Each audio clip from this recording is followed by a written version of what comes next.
mau banjir ini, banjir kandang. Ntar di mana rumah dia, mana deh rumah dia. Lihat. Yang betul.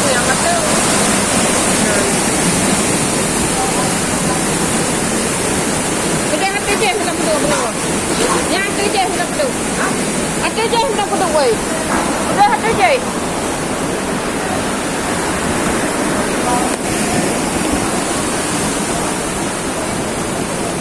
Pulau. Hah? Mati ya. Oh, kau pernah nak buat channel. Pernah koi tu. Ada itu yang tiga. Kau pun pepu. Teroban di Alu Butung, simpang Alu Butung, lagi Iraya.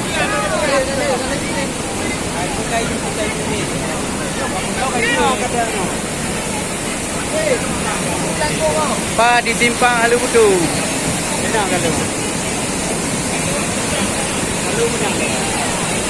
Ya, di Iraya. Jauh Iraya dong. Apa je dong? Lagi di simpang Alu Butung.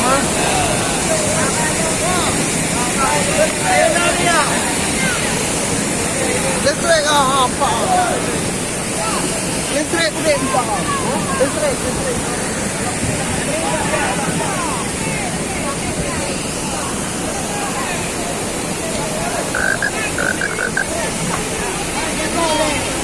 Ya.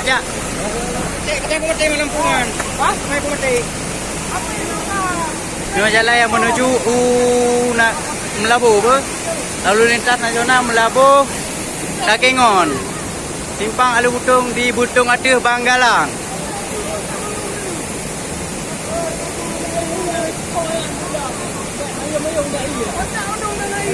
Banyak ya.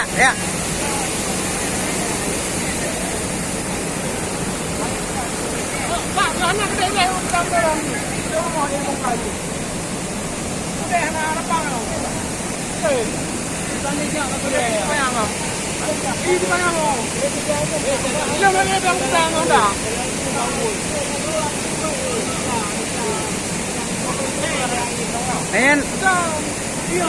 Pul listrik ya? Pul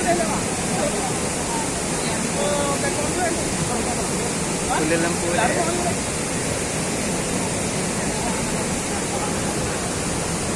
Tiga warga Butung Aduh di yang bernama Mak Wot.